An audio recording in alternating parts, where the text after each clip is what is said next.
सारा खेल सब्जेक्ट के गहरी समझ का है। Mean what kind of preparation you have done on your subject, सब कुछ इस पर डिपेंड करता है। जिन्होंने सब्जेक्ट को प्रिपेयर कर रखा है, जिन्होंने सब्जेक्ट की प्रैक्टिस कर रखी है ना, उन्हें कभी पेपर लेंदी भी फील नहीं होता, डिफिकल्ट भी फील नहीं होता। क्यों? क्योंकि किसी भी पेपर में डिफिकल्टी का लेवल मुश्किल से मैक्सिमम 15% जाता है, बिलो दैट ही रहता है। 10 से 15% से ज़्यादा डिफिकल्ट हो ही नहीं सकता। और जेईई मेन में तो ये डिफिकल्टी लेवल भी 10% भी नहीं है, इससे कम है।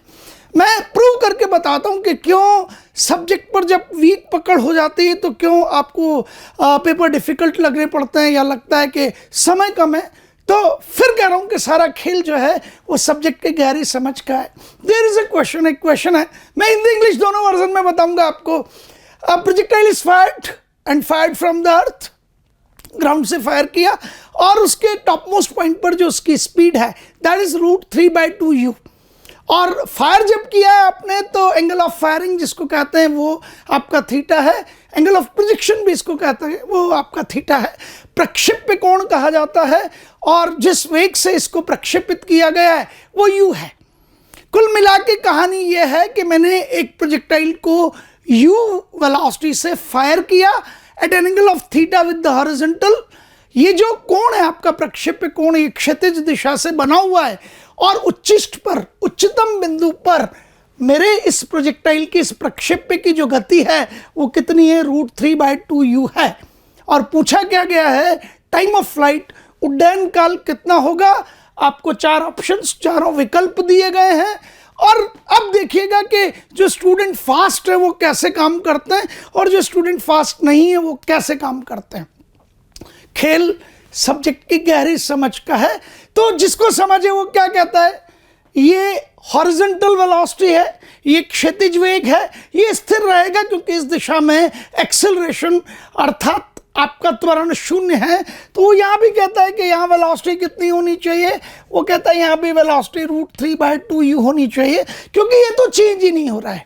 और ये आपके पास जो वेलोसिटी है ये ऊर्ध्वाधर दिशा में, ये वर्टिकल होनी चाहिए और इस हॉरिजॉन्टल और वर्टिकल, इस क्षैतिज और ऊर्ध्वाधर वेग का परिणामी u होना चाहिए। तो बहुत तेजी से कहता है ये कब हो सकता है? जब आपके पास में ये हाफ u हो, u/2 हो।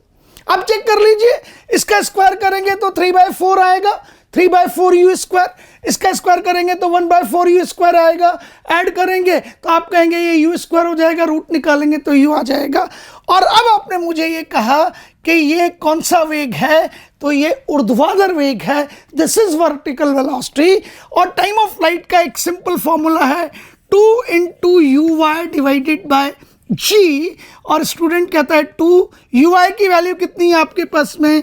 u/2/g और उसका आंसर आता है u/g। और वो u/g को टिक करके that fellow is getting +4। that fellow is having a command on to the subject। अब कुछ नहीं किया उसने, ये √3/2u है, इट इज कांस्टेंट। क्यों? क्योंकि हॉरिजॉन्टल डायरेक्शन का एक्सेलरेशन ही 0 है, क्षैतिज दिशा में तो त्वरण 0 है।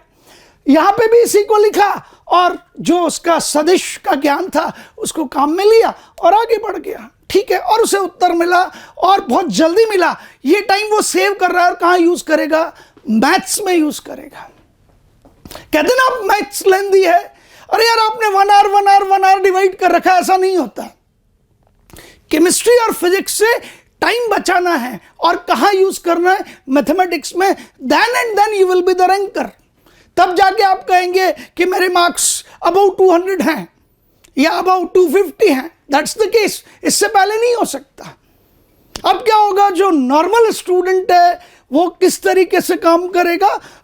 मेरे कहने का मतलब है जहाँ पकड़ नहीं है सब्जेक्ट पे वो किस तरीके से काम करेंगे उसे भी एक बार चेक कीजिएगा।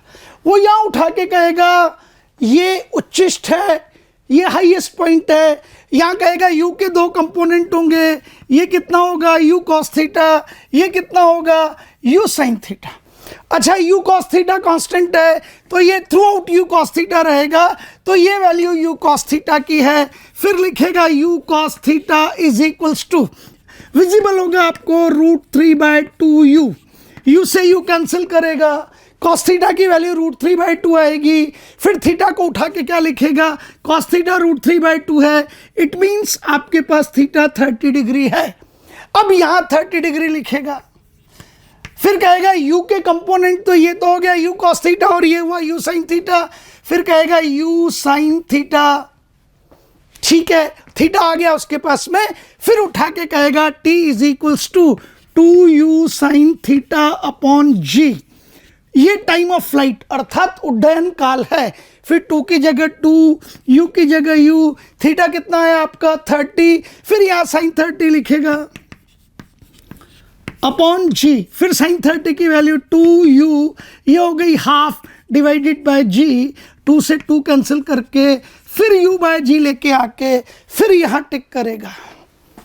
मार्क्स तो आपके +4 आ रहे हैं, आ जाएंगे, बट आपने अपना प्रेशियस टाइम लूज कर दिया। अब आप कहेंगे मैथ्स का पेपर डिफिकल्ट था, मैथ्स का पेपर लेंदी था एंड मेरा कुछ पोर्शन जो है वो छूट गया, मैं क्वेश्चंस जिन्हें कहते ना कि पूरे क्वेश्चंस अटेम्प्ट नहीं कर पाया, मुझे आता तो था।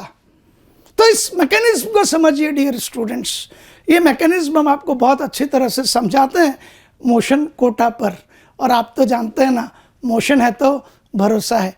थैंक यू, शुक्रिया।